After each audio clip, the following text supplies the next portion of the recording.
when you set in, like, did you have that still voice that told you that woman is your wife?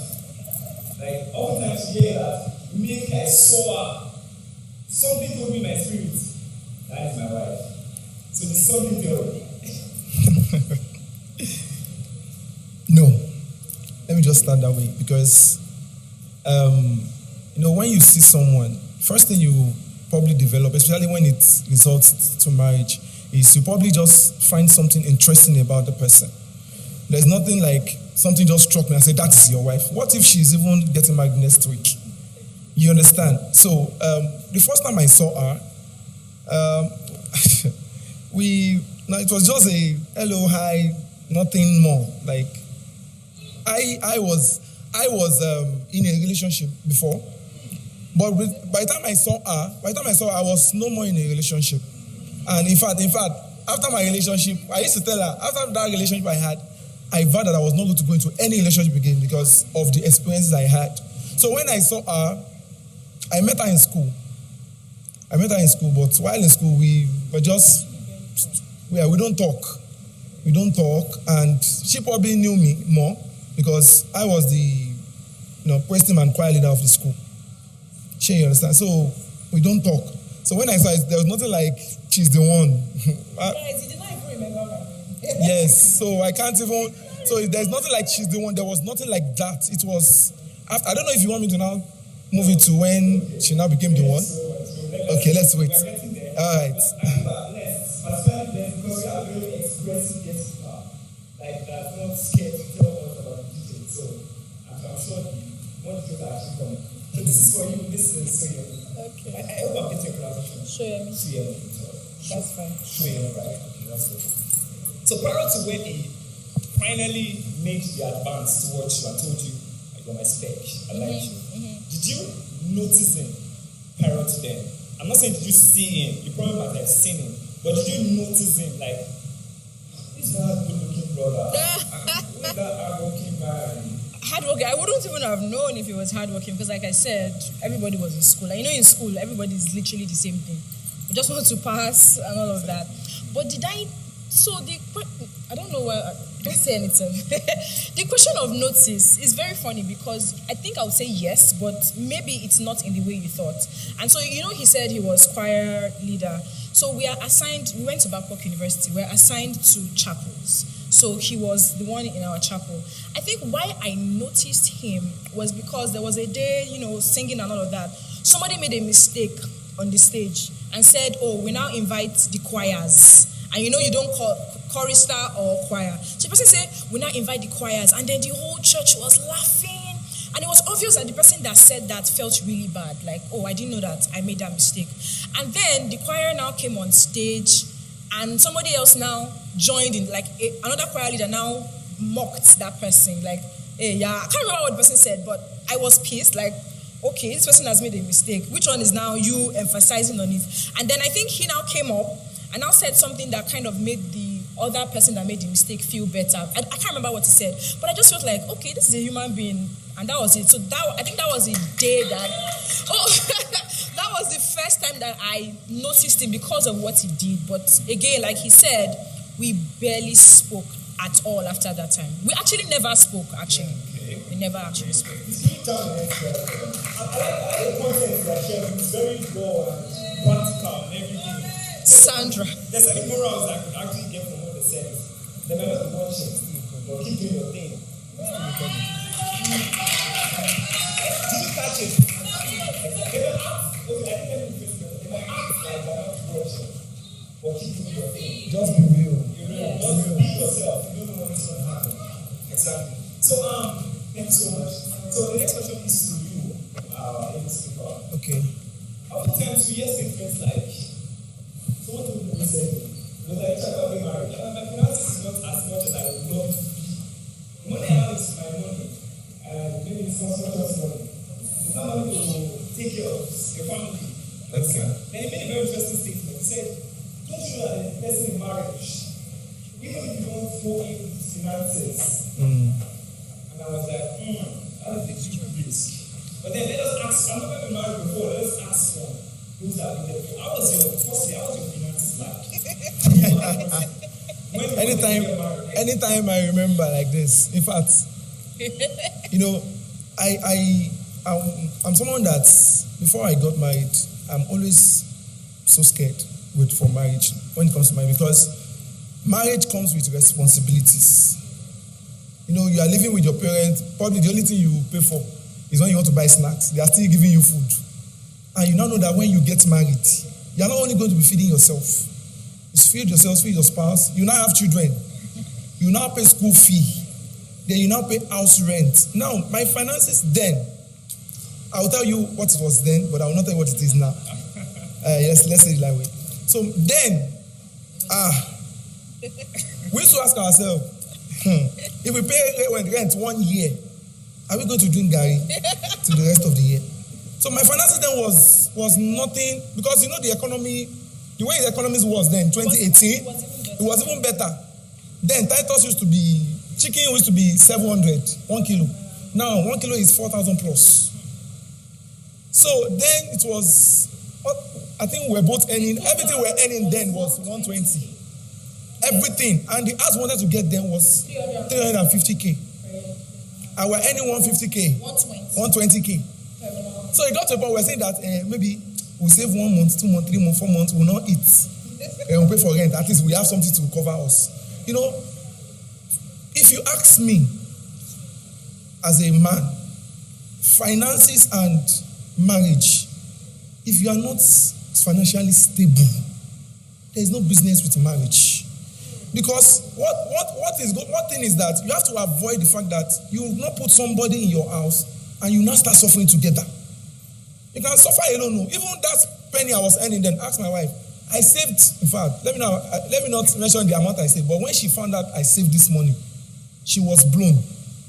Because it was a sacrifice. You know, I was getting ready that, okay, I will get married soon. Now let me show that I can actually save. Because if you can save before you get married, when you get married, you will do better. If every money you have is to go and buy coins on TikTok, to go and be double tapping before you get married, if you marry, you will not save shishi. And I'm telling you, and money is important in marriage. Forget, love is important. Love is the ultimate. But money, if there's no money is like salt that you're putting in soup. If there's no money, you'll be looking at yourself, greet yourself, you become bunk mates. Good money, you go to work. So my advice is, for me, my finances then was nothing to write home about, but I had to consider that in deciding to marry. Well, I've gotten married before the year we got married, but the financially stability was not there. So I have to make sure that we get to that point where, okay, there's a stable income at least that year. If it was that year that we are in now, I'm not going to marry you.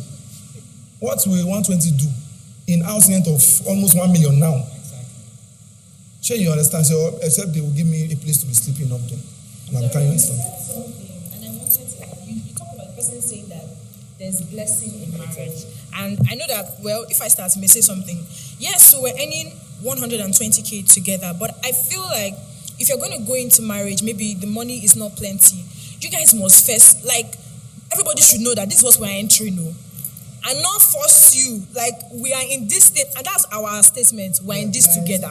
Anything that we're doing, when we wanted to rent that house, you know, we knew our income. We're like, does it make sense to rent 350K house with 120 income? But we're like, okay, if we're going to do this, we're in it together. It means that in the next 1 year, we must double our income. Do you understand? So that's why I say marriage is not for babies. Once you enter, we said it, we must double this income in the next 1 year. And we did it.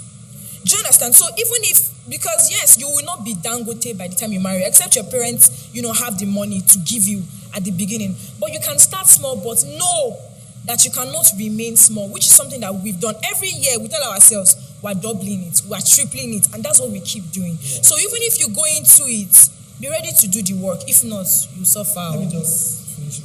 So there is blessing in marriage, which is the point we're driving at. There's actually blessing in marriage, but there are prices to pay to get that blessing. Like she said, both of you must know what is on ground. Don't go and be for me as a man. Don't be for me. I have different Gucci and everything, and you don't have it actually. But and women, what they see, they believe. Once you let them know that that's how you are, when you get married and you are something else, it becomes a problem. So let them know that I'm earning 50,000. Are we going to marry? If you know that you cannot marry someone that's earning 50,000, don't bother. But if you agree that you are going to marry someone that's earning 50,000, that means there's an agreement. You agree to that, okay, 50,000. Me too, I will do best. But when both of you now, no, you are earning 50, you are earning 50, you now marry. The first thing is the agreement is there. You love yourself, the agreement is there. That's where the blessing starts from. God will just honor you, the two of you, that, but whatever you are earning, it's not so much, but both of you appreciate it. Then that's number one blessing. There's number two blessings now. Don't stop at that 50,000.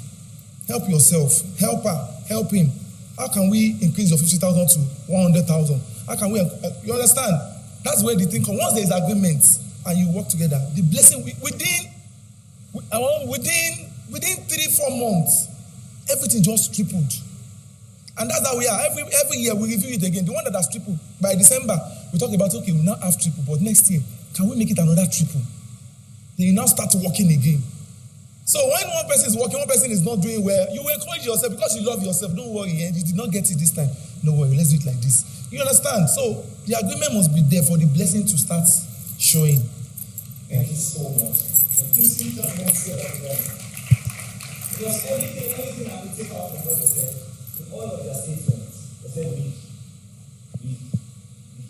To the very instant that your spouse begin to, meet. Well, it's quite subjective, but I'm saying that from what they have shared, you should have this mentality that, just like they said, you are it together. It's actually lighter when you are carrying it together. Yes. So I think you have that initiative. And again, I'm out of the fact that love is imperative. Love is sweet, but there are bills to pay. To express your love. And let's say this in vision. Let's say when you multiply love. You know they pay finish. You keep paying. You just do it. Alright, thank you so much. This is to you right now. I was trying to get something like, my money is my money. My husband's money, our money. Do you think that is an ideal statement? No. Like, personally speaking, it's a very subjective thing. No. First, even with me, no. Because it's not a wise decision. You guys, we just finished saying we. Exactly. When it comes to building your home, again, it depends on how you now say, I want it to. But for us, we don't hide anything from each other. He knows how much I earn. I know how much he earns. We plan together. What's the point? God has called you a helpmeet, but you say, okay, I will help. So what are you helping? You don't get to choose what you help your husband with. Once you marry somebody, look, that's why you have to know that this person that you're marrying, I'm ready to give you my every single thing. Once you marry somebody, you are helping the person. That's to the women now. So you're also helping with your money. It doesn't make sense for the husband to be earning 100K, the wife is earning 100K, and it's only 100K the house is planning on. How are you guys going to? That means you are a selfish person. That's just it. It's selfishness. You are saying, he's somebody's child now. Do you understand? He's a human being. He's somebody's child. It's just you're selfish. You must be able to plan together. That's how the house moves faster. So somebody accelerated, because again, when we talk about unity in marriage, it's unity in hearts, unity with your finances, unity, it has to be complete. So please, don't let us drop that. My money is my money. You can, again, depending on how you guys decide it, of course, you will still spend your money, but you shouldn't say, I'm not going to use my money to contribute to how the house grows. Why? You're bigger than that now. We're big girls. We can do better. Thank you so much. That's a very interesting perspective. So, ladies in the house, you've got jobs to do, you understand? So, start sharing your finances. Let's know. It's in marriage, oh. I don't say she can't be giving one boy your money. I really wanted to emphasize on that. So, it's in marriage. Exactly. So, definitely, this goes to you, sir. So, a young man claims to be in love, but he's not earning. Okay. Let me use myself as an example. I saw a sister, let's use the Church of God.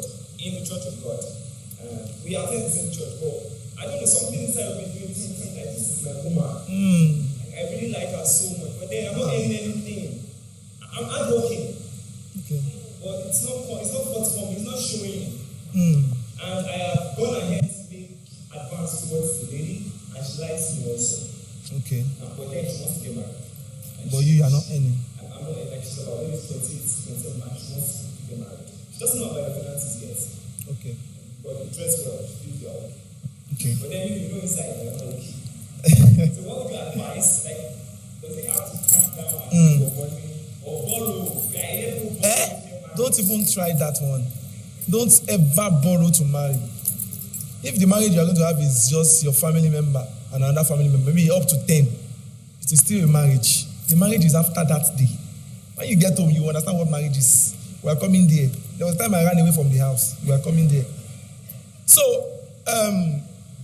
finances, and you're a brother, you don't have shishi. Number one, you don't have any business with marriage. That's number one thing. Then number two, he said you have met with the lady, she likes you too, she's working, but you are not working. In your mind, you know that you are not okay. And you are hard working, right? That means you're actually doing your best to make money, but money is not coming. Abi? Now, number one, you need God to intervene. Because the ladies we have now, if you tell them you are not working and you want to marry them, they will first laugh. Because they will start imagining. Now, apart from the lady, if you now tell the family member of the lady that you are not working, but I'm not working, but I don't have shishi, but I want to marry. Nobody wants to marry into a home that there's no shishi. So the only thing that can now carry you at that point is this. One, you have to keep doing better. You have to do your best to get something doing. There's nothing between. You cannot be hardworking and I'm not seeing that you are even trying to make money. I cannot keep telling my wife that I'm hardworking, but money is not here. But I'm hardworking. But she's not seeing what I'm doing. So at that point, you have to be very sincere. This is what I mean. The lady has accepted, like, she likes you too. But you know that you don't have money to marry. Let that person know that you don't have money to get married. Let her know that there's no money to marry you. Because there's something that I also think that will help young men that don't have anything but they want to marry. Sometimes the answer to or the ideas to you making that money may be in the hand of that sister. Because you women, it's like that's how God did it from the beginning. You know, they water plants for men. Sometimes you share your deals with your girlfriend. She can tell you that, can you try this way? And it will work. That's what I'm saying, that be open. First thing is when you are open to her, and she did not run away. It's not the one that said that I'm not doing anything, I don't have issue. She now say I will call you, and the next thing she has blocked you. You know that one cannot endure anything. But the one that will tell you that, okay, what are you doing? Why can't we? Have you tried this? Okay, I saw this advert. Can you apply all those things? And as she's sending to you, you're applying all those things. That's number one. She has opened her mind. The blessing that God wants to do, the blessing that has been deposited for that thing that you're not getting can start coming because you have told her and she's ready to go on this journey with you. No, she's not saying she's marrying, no. But she wants to first help you to get something. By the time you get something doing, even if you are earning, maybe let's say 70K, you have started a journey of making money. And she's also working, perhaps maybe she's even working and making more than you are making. But the fact that she has helped you, she's ready to go on this journey with you. I'm telling you, within 1 year, before you even get married, you will see that things will start flourishing for you. So the main point I'm making here is, don't say in my mind, I know I'm not fine, but I like this person. If you are not fine, let the person that you are like, let them know that I like you, but I'm still looking for money. I don't have money. Let the person know. You will know whether the person is someone that will wait or help you to even work together to get money or not. If it's a person that I cannot marry someone that that doesn't have a job, you know that this person did not want to suffer. So go back and work hard to get money. Because rent, if you hear the price of rent self, when you start hearing agreement and commission, you now start wondering why is agreement and commission? Because I used to tell people that if your 2 months salary cannot pay your house rent, 2 months, let me even push you to 3. 3 months cannot pay your house rent. That house that you want to get, go and get a lesser house. If you are earning 200, for example, or you are earning 100, and you found a house and you are paying 700, it doesn't make any sense because that's 600,000 in 3 months. There's food, though, there's everything. They don't have business. Go and get a self-content that is 150 or 200. Sure, you understand? So finance and marriage, you have to, don't make that mistake. Don't enter the marriage and you not start struggling. You not look like, you not start seeing that you are just there. You are not making any money. You will see faults. And don't go and get to a point where the man will not tell you that you don't have anything when they are even marrying yourself. You forgotten that you don't have anything. You understand? So please, you have to be very open. Be open. If the person wants you with what you have, the person will want you. If the person doesn't want you, we know. That will not give you a next line of action. Don't go and use only love to marry you. Please. Thank you so much. You didn't tell me. So please be open.